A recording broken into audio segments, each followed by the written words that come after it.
امام کی اچھی کارکردگی یہ ہے کہ نمازیں پوری پڑھاتا ہو، ٹائم پہ آتا ہو، ناغے نہ کرتا ہو، چھٹیاں نہ کرتا ہو، قرأت ٹھیک ہو اس کی، یہ اس کے تقریباً بنیادی وظائف میں سے ہے۔ لیکن ایک اس کی کارکردگی وہ دکھی جاتی ہے کہ جو اس کے ایک دینی شخص ہونے کے اعتبار سے ہوتی ہے۔ امام جو ہے وہ یہ نہیں ہے کہ وہ وابڈا کا ملازم ہے، یا وہ واسا کا ملازم ہے، یا وہ کے الیکٹرک میں کام کرتا ہے، یا وہ کسی اسکول کا ٹیچر ہے کہ اس نے آیا اپنی نوکری کی اور چلا گیا۔ امام ہمارے دین میں محض ایک نوکر کی حیثیت نہیں رکھتا، یہ تو اس کی ایک جزوی اور ضمنی حیثیت ہے۔ اصل اس کی حیثیت ہے کہ وہ ایسا ہے کہ جیسے آپ اپنے گھر میں ہر انچ کے اوپر تو لائٹ نہیں لگاتے، انرجی سیور لگے ہوئے، ایسا تو نہیں ہے کہ یہاں سے لے کے وہاں تک پوری لکیر ایسی جاری ہے کہ چپے چپے پر آپ نے انرجی سیور لگائے ہوئے، نہیں، کیا ہے، ایک روشنی کا سیور ہے، بلب ہے، وہ لگا ہے، تھوڑے سے فاصلے پہ ایک اور لگا ہے، تھوڑے سے فاصلے پہ ایک اور لگا، کیوں؟ تاکہ اس ایک بلب کے ایریے میں جتنا حصہ ہے وہ روشن ہو جائے۔ امام مسجد دین کی دنیا کے لیے، یہ دین کی دنیا کے لیے ایسے ہے کہ جیسے ہدایت کا اور روشنی کا ایک بلب ہوتا ہے۔ ہر تھوڑے فاصلے پہ ایک مسجد ہے، مسجد کی دیوار کے ساتھ مسجد کی دیوار نہیں ملی ہوتی، تھوڑے تھوڑے فاصلے پہ مسجد ہے، کیوں؟ اس لیے کہ ہر ایریے میں مسلمانوں کے لیے ہدایت کا اور رہنمائی کا ایک بلب روشن ہونا چاہیے، جس سے لوگ تاریکی سے نکلیں، جس سے لوگ اندھیروں سے نجات پائیں، جس کی روشنی میں لوگ اپنے کام سر انجام دے سکیں، ورنہ اندھیرے میں تو ایک دوسرے کو دھکے مارتے پھریں۔ تو یہ جو حدیث مبارک میں فرمایا کہ ہر محلے میں مسجد بناؤ، اور مسلمانوں کا دنیا بھر میں عمل یہ ہے کہ قریب قریب مسجدیں ہوتی ہیں، ہر تھوڑے فاصلے پہ مسجد ہوتی ہے، اس کا مقصد یہ ہے کہ جو ہمارے ایک دنیا کی دنیا ہے، ایک دین کی دنیا ہے، وہ جو دین کی دنیا ہے اس میں ہر تھوڑے فاصلے کے اوپر ایک روشنی چمک رہی ہو کہ جس روشنی سے لوگوں کو سہولت ہو، روشنی حاصل ہو۔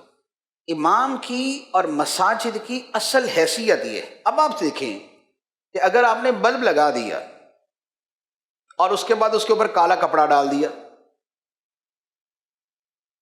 بلب لگا دیا ساتھ میں کالا کپڑا ڈال دیا، تو بلب لگانے کا فائدہ؟ پھر گنتی کے اندر تو لگا ہوا ہے، گنتی میں تو لائٹ ہے یہ، لیکن بے فیض، یہ لائٹ بے فیض۔ امام تو بن گئے، لیکن اس امام نے روشنی بھی تو دینی ہے، اس امام نے اجالا بھی تو کرنا ہے، اس امام نے لوگوں کو دین بھی تو سکھانا ہے، اس امام کے قول و فعل سے لوگوں نے اپنی اصلاح بھی تو کرنی ہے۔ وہ کدھر گئے؟ اگر وہ نہیں تو اس لائٹ کے اوپر کالا کپڑا ڈالا ہوا ہے۔ تو جب آپ اپنی حیثیت کو دیکھیں گے نا کہ آپ کیا ہیں، تو آپ یہ سمجھیں کہ جیسے نا وَلَقَدْ زَيَّنَّا السَّمَاءَ الدُّنْيَا بِمَصَابِيحَ، اور ہم نے آسمان کو سجا دیا چراغوں کے ساتھ۔ تو یہ جو علماء کے بارے میں فرمایا گیا ہے کہ علماء جو ہے کمثل النجوم، اس ستاروں کی طرح، تو علماء کے بارے میں فرمایا گیا کہ علماء انبیاء کے وارث ہیں، اور علماء کی شان یہ ہے کہ وہ ستاروں کی طرح ہے۔ تو وہ جو دھات کے اور میٹیریل کے ستارے ہیں وہ ہیں جن سے آسمانوں کو سجایا گیا، اور جو علماء اور ائمہ ہیں یہ وہ ستارے ہیں جن سے زمین کو سجایا گیا۔ اب آسمان پہ ستارہ ہو لیکن آگے اس کے کچھ آ جائے، روشنی نہ ملے، تو ہمیں تو فائدہ نہ ہوا۔ زمین پہ ستارے سجے ہوئے اور اس سے روشنی نہ ملے تو فائدہ تو نہ ہوا۔ تو ہم جب اپنی سوچ کو تھوڑا سا اس انداز میں بدلتے ہیں کہ ہم کیا ہیں، سوچ سے ہی سارا کچھ جو ہے نا وہ چل رہا ہوتا ہے۔ بندہ اپنے باپ کے ساتھ اور انداز میں بات کرتا ہے، اپنے بیٹے کے ساتھ اور انداز میں بات کرتا ہے، تو کیا اس کی جنس چینج ہو جاتی ہے؟ کیا باپ سے بات کرتے ہوئے وہ حیوان ناطق ہے اور اولاد سے بات کرتے ہوئے حیوان ساحل بن گیا؟ یا اس کے برعکس ہو گیا؟ کچھ بھی نہیں. باپ سے بات کرتے بھی وہی ہے، اولاد سے بات کرتے بھی وہی ہے، لیکن دونوں جگہ لب و لہجہ، انداز، رویہ تبدیل ہے. کیوں؟ اس لیے کہ دونوں جگہ سوچ مختلف ہے.